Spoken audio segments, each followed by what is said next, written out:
दर्शक बंधुओं, आज की इस कथा को सुनने से पहले एक पल रुकिए, क्योंकि ये कोई साधारण कहानी नहीं है। ये वो रहस्यमयी घटना है जिसमें मौनी अमावस्या की एक रात ने एक पूरे गांव की किस्मत पलट दी थी। जिस रात एक गरीब किसान का घर उजड़ने वाला था, उसी रात ईश्वर स्वयं साधु के वेश में धरती पर उतर आए। क्या सच में मौन व्रत में इतनी शक्ति होती है कि वो मृत्यु को भी रोक सके?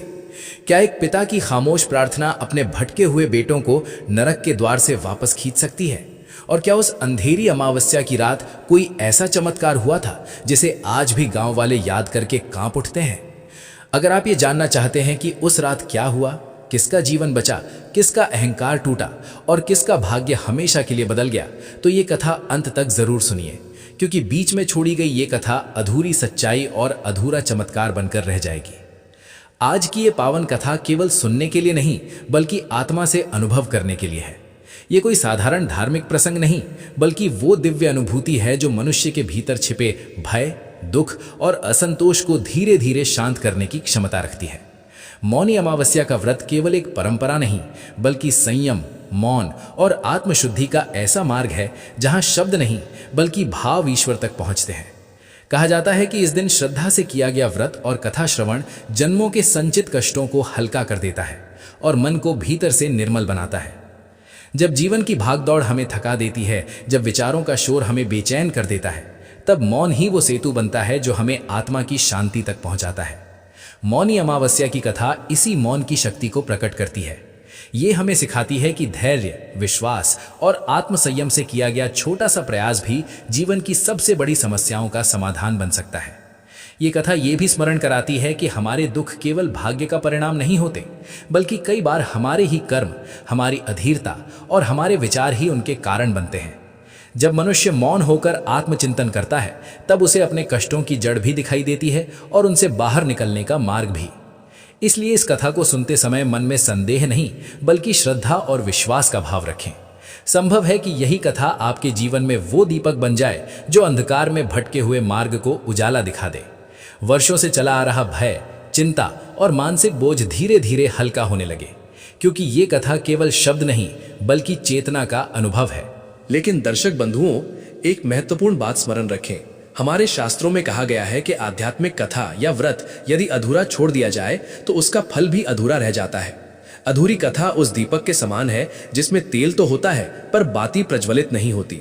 इसलिए इस दिव्य कथा को अंत तक सुनना आत्मशुद्धि का एक महत्वपूर्ण भाग है। अब आइए इस कथा के प्रवाह में प्रवेश करते हैं। बहुत समय पहले भारतवर्ष के एक छोटे से शांत लेकिन संघर्षों से भरे गांव में रामलाल नाम का एक गरीब किसान रहता था। उसका जीवन सादगी से भरा था, पर कठिनाइयों की कमी नहीं थी। सरल स्वभाव, ईमानदार हृदय और अथक परिश्रम ही उसकी असली पूंजी थे। उसके पास ना तो बड़ी जमीन थी और ना ही कोई सहारा।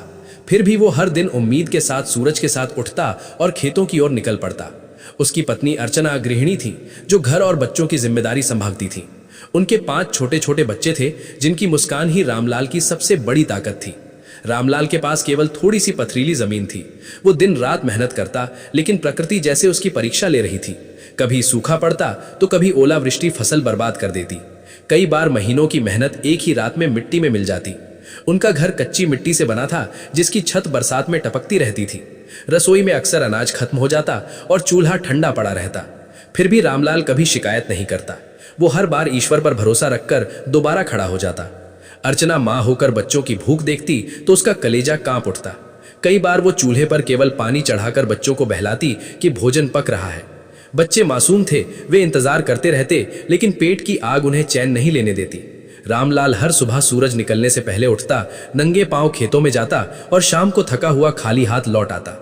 सबसे बड़ा बेटा अक्सर मासूमियत से पूछ बैठता, पिताजी आज पेट भर खाना मिलेगा? और रामलाल के पास कोई जवाब नहीं होता।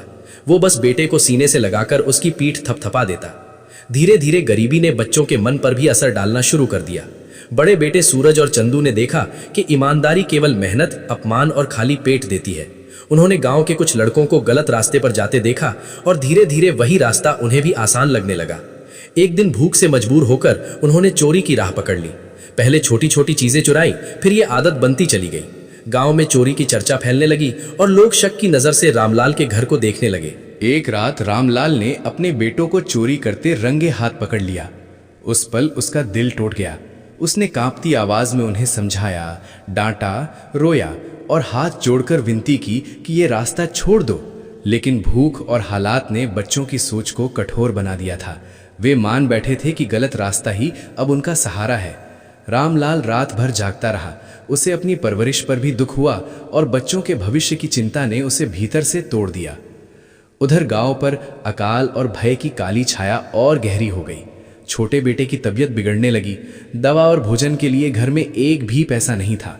मजबूरी में सूरज ने फिर चोरी की, इस बार जान जोखिम में डालकर। रामलाल ये सब देखकर भीतर से टूट गया, लेकिन पिता का हृदय बेटे को मरता हुआ कैसे देख सकता था। वो हर पल ईश्वर से प्रार्थना करता कि कोई चमत्कार हो जाए। उसी समय गांव में चर्चा फैल गई कि अमावस्या की रात जमींदार की हवेली में बड़ी डकैती डाली जाएगी। सूरज भी उस गिरोह में शामिल हो गया। ये सुनते ही रामलाल के पैरों तले जमीन खिसक गई। उसे अनहोनी की आशंका सताने लगी। उसी दिन मौनी अमावस्या का व्रत था।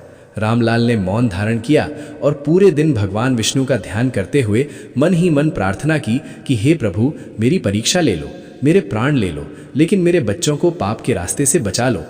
रात गहरी हो चुकी थी। चारों ओर सन्नाटा फैल गया था। तभी एक साधु प्यासा बनकर रामलाल के घर आया। उसके चेहरे पर तेज था और आंखों में अजीब सी शांति। अर्चना ने बिना सोचे समझे घर का अंतिम लोटा पानी साधु को दे दिया। साधु ने पानी पीकर आशीर्वाद दिया, आज की रात धर्म और अधर्म का सामना होगा, जो सच्चा है वही बचेगा। ये कहकर वो अंधेरे में कहीं खो गया। कुछ देर बाद सूरज और चंदू हथियार लेकर घर से निकलने लगे। रामलाल ने उन्हें रोकने की कोशिश की। बहस हुई, धक्का मुक्की हुई और रामलाल जमीन पर गिर पड़ा। उसके सिर से खून बहने लगा। दर्द के बावजूद वो उठ खड़ा हुआ और घायल शरीर लेकर अपने बेटों के पीछे चल पड़ा। उसका मन डर से कांप रहा था, लेकिन पिता का प्रेम उसे आगे बढ़ा रहा था। हवेली में पहुंचते ही घमासान शुरू हो गया। चीख पुकार, भाग दौड़ और डर का माहौल बन गया।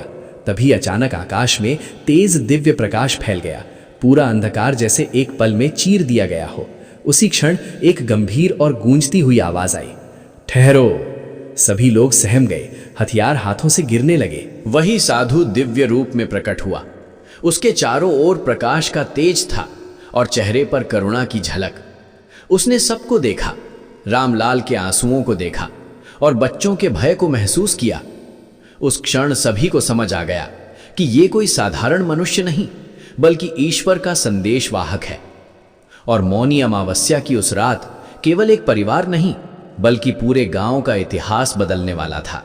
साधु के दिव्य रूप को देखकर वहां मौजूद सभी लोग स्तब्ध रह गए। हवेली का आंगन, जो कुछ क्षण पहले तक शोर और भय से भरा था, अब पूर्ण शांति में डूब चुका था। प्रकाश इतना तेज था कि किसी की आंखें सीधे उस ओर देखने का साहस नहीं कर पा रही थी। रामलाल घायल अवस्था में जमीन पर बैठा था।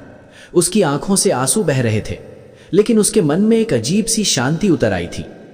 साधु ने गंभीर स्वर में कहा, यह रात केवल चोरी या डकैती की नहीं है, ये रात आत्माओं की परीक्षा की है। ये देखने की रात है कि कौन धर्म के मार्ग पर चलता है और कौन लालच के अंधेरे में खो जाता है। उसकी आवाज में ऐसा प्रभाव था कि सूरज और चंदू के हाथ कांपने लगे। उनके भीतर दबा डर, अपराध बोध और पश्चाताप एक साथ उमड़ पड़ा। साधु की दृष्टि सूरज पर पड़ी। उसने शांत स्वर में पूछा, बेटा, क्या भूख ने तुम्हें इतना अंधा कर दिया कि तुम अपने पिता के आंसुओं को भी नहीं देख पाए? ये सुनते ही सूरज के भीतर जैसे कुछ टूट गया। उसकी आंखें भर आईं। वो घुटनों के बल बैठ गया और फूट फूट कर रोने लगा। चंदू भी उसके पास आकर जमीन पर बैठ गया। दोनों भाई पहली बार अपने किए पर सच में शर्मिंदा हुए। रामलाल कांपते कदमों से आगे बढ़ा। उसने हाथ जोड़कर साधु से कहा, हे प्रभु, अगर दंड देना है तो मुझे दीजिए। मेरे बच्चे अज्ञान में भटक गए हैं, इन पर कृपा करिए। ये कहते हुए वो फिर से रो पड़ा। साधु ने आगे बढ़कर रामलाल के सिर पर हाथ रखा। उसी क्षण उसके घाव से बहता खून रुक गया और दर्द भी शांत हो गया। ये दृश्य देखकर वहां मौजूद सभी लोग भय और आश्चर्य से भर गए। साधु ने कहा, मौन अमावस्या का व्रत केवल भूखा रहने का नाम नहीं है, ये अपने भीतर के अहंकार, क्रोध और पाप को त्यागने का दिन है। आज इस पिता का मौन और उसकी सच्ची प्रार्थना स्वर्ग तक पहुंची है। ये कहते हुए साधु ने हवेली के द्वार की ओर देखा। अचानक वहां खड़े सभी डकैतों के मन में भी ग्लानि जाग उठी। कई लोगों ने अपने हथियार जमीन पर फेंक दिए और वहां से भाग गए। साधु ने सूरज और चंदू को उठाया और कहा, आज से तुम नया जीवन शुरू करोगे। मेहनत से कमाया गया एक कौर भी चोरी के 1000 सिक्कों से बड़ा होता है। दोनों भाइयों ने एक साथ चरणों में गिरकर क्षमा मांगी। उनके चेहरे पर अब भय नहीं, बल्कि पश्चाताप और बदलाव की चमक थी। धीरे धीरे प्रकाश कम होने लगा। साधु ने गांव वालों की ओर देखा और कहा, इस परिवार की परीक्षा पूरी हुई, लेकिन याद रखना, जब भी समाज में अन्याय और भूख बढ़ेगी तब फिर ऐसी परीक्षाएं आएंगी। ये कहकर वो प्रकाश के साथ धीरे धीरे अदृश्य हो गया। हवेली में सन्नाटा छा गया। रामलाल अपने बेटों को सीने से लगाकर रोता रहा। ये आंसू दुख के नहीं, बल्कि राहत और नए जीवन की शुरुआत के थे। उस रात वे तीनों पैदल ही घर लौटे। रास्ते में किसी ने एक शब्द नहीं बोला, लेकिन तीनों के मन में एक नई रोशनी जल चुकी थी। अगली सुबह गांव वालों को जब इस घटना का पता चला तो सब हैरान रह गए। सूरज और चंदू ने गांव के मंदिर में जाकर सार्वजनिक रूप से अपने अपराध स्वीकार किए और सभी से क्षमा मांगी। रामलाल ने भी सबके सामने हाथ जोड़कर कहा कि उसके बच्चे अब गलत रास्ते पर नहीं जाएंगे। धीरे धीरे बदलाव शुरू हुआ। सूरज और चंदू खेतों में पिता के साथ मेहनत करने लगे। उन्होंने दूसरों के खेतों में मजदूरी भी करनी शुरू की। गांव के कुछ अच्छे लोगों ने रामलाल की मदद की। किसी ने बीज दिए, किसी ने बैल उधार दिए। उस साल मौसम भी मेहरबान रहा। पहली बार रामलाल की फसल लहलहाई। अर्चना की आंखों में खुशी के आंसू थे। घर में फिर से चूल्हा जलने लगा। बच्चों के चेहरे पर मुस्कान लौट आई। भूख की जगह संतोष ने ले ली। रामलाल हर सुबह भगवान को धन्यवाद देता और मौनी अमावस्या की उस रात को याद करके भावुक हो जाता। सूरज और चंदू अब गांव के युवाओं को गलत रास्ते से दूर रहने की सीख देने लगे। वे कहते, हमने अंधेरा देखा है, इसलिए अब दूसरों को रोशनी दिखाना चाहते हैं। धीरे धीरे वही लोग जिनसे गांव डरता था, अब उन्हीं को सम्मान की नजर से देखने लगे। और इस तरह मौनी अमावस्या की वो रात केवल एक चमत्कार नहीं बनी, बल्कि पूरे गांव के लिए एक नया संदेश बन गई कि सच्ची प्रार्थना, संयम और पश्चाताप से जीवन की सबसे बड़ी गलतियां भी सुधारी जा सकती हैं। कहते हैं, आज भी उस गांव में जब मौनी अमावस्या आती है तो लोग मौन रखकर रामलाल की कहानी याद करते हैं और ईश्वर से यही प्रार्थना करते हैं कि उन्हें भी सही और गलत के बीच फर्क समझने की शक्ति मिले, क्योंकि असली चमत्कार आसमान से नहीं उतरता, वो मनुष्य के हृदय में जन्म लेता है।